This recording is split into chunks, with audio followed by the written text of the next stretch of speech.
We have known that we are in a foreclosure crisis for more than a year now.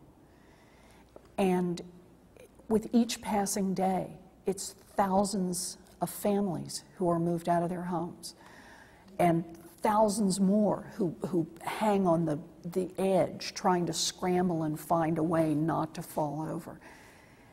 And yet we have offered them nothing but empty promises.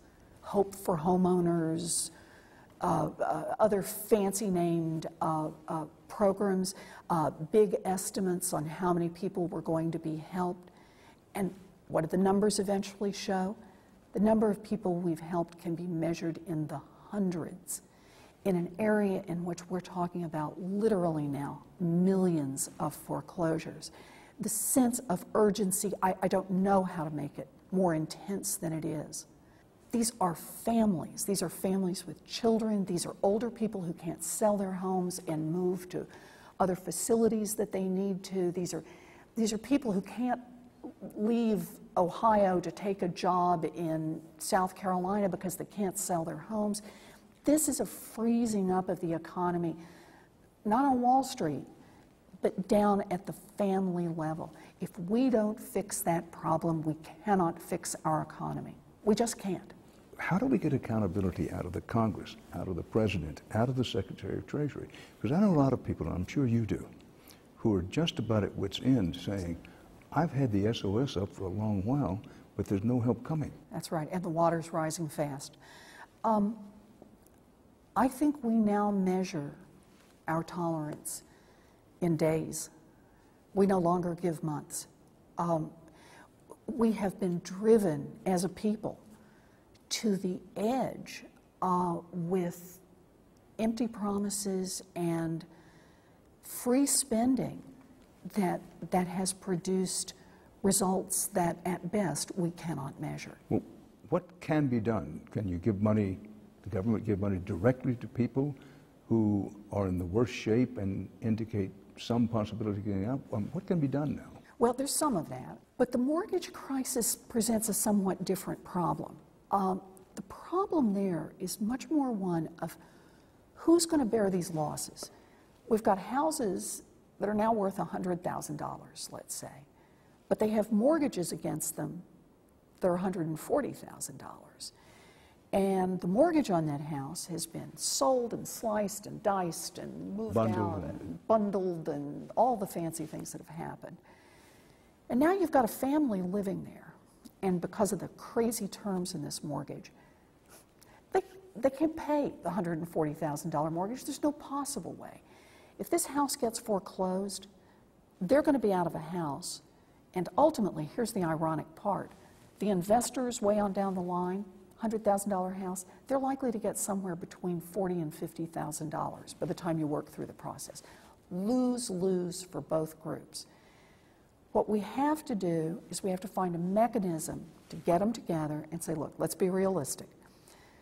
Can you pay $100,000 for the house? Can you get yourself in a level mortgage? If you can, let's do it. And you have got to eat the loss. This is Mr. profits Investor, on Mr. the upside. That's exactly what it's about. That's what your adventure here was about. Get these two things into alignment, and in the cases where families can pay for those homes, let's have them stay in those homes, let's stabilize those neighborhoods, and let's stop bringing tens of thousands more homes onto the market through foreclosure.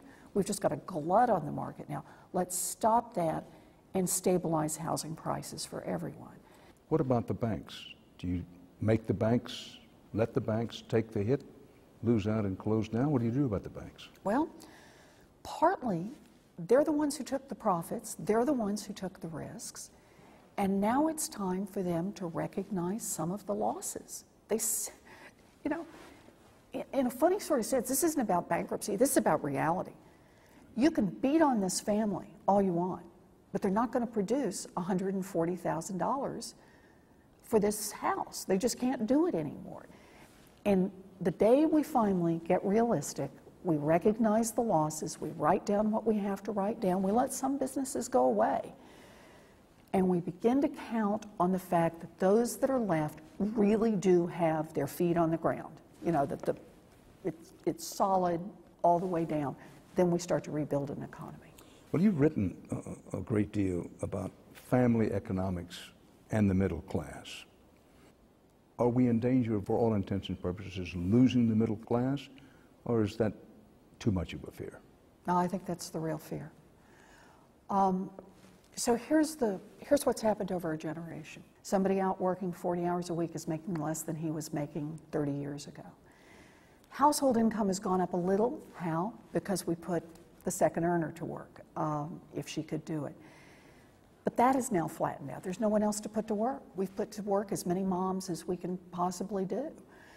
So where we stand now is income is flattened out again, but core expenses, housing, health insurance, transportation, child care, and taxes, because they've got these two salaries, have all gone up. And that's left the basic family with less money than they used to have a generation ago. So then we hit the skids of this recession.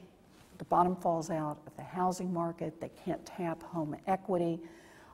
These crazy mortgages for many of them are forcing their expenses up. They're losing jobs.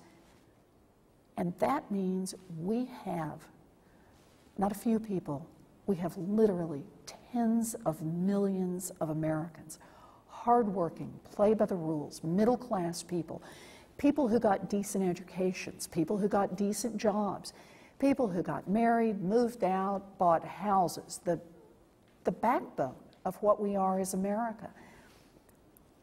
Those people are now hanging on by their fingernails. If we lose the middle economic class, do we have in America approaching anything what we've known in my lifetime and yours and our father and mother's lifetime? No, it's a different America. It becomes a two-class America. It may actually have a larger upper class. You know, maybe that moves to 10% of the population who really do quite well. You know, the kids, you can send the kids to college with no debt, and they graduate with no debt. They do fine. Nobody gets sick. You know, that's the group that works. And then what we have is a big underclass. It's folks who just live basically paycheck to paycheck.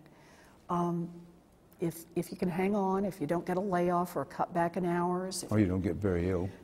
And one of the kids doesn't get sick, if grandma doesn't fall and break a hip, if you don't get divorced or have a death in the family, you might be able to skirt through. But if anything goes wrong, you're living one pink slip, one bad diagnosis away from complete financial collapse. Well, at the risk of enacting a cliche, let's pretend for a moment that I'm President Obama and I say to you, what can be done? What can be done now? Well, the first thing has to be the home mortgages. We have to bring the parties together. We have to use the power of the law to say, I know that the interests have been sliced and diced. Get in here, get those $100,000, 30-year fixed mortgages in place, stabilize the family. It stabilizes not only the families and the bad mortgages, it stabilizes the communities, it stabilizes values for their neighbors. We've got to do that.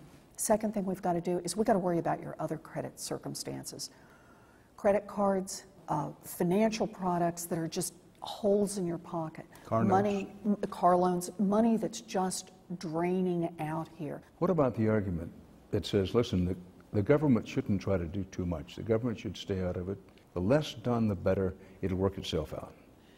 Well, you know, it's the old story. How long are we going to let this thing work its way out? How many generations? Because those are the kind of numbers we could be talking about. You know, this idealized notion, though, that we could live without a government, somehow these markets will go off, they'll straighten it out, families will do what they need to do, that just fits a world that doesn't exist anymore.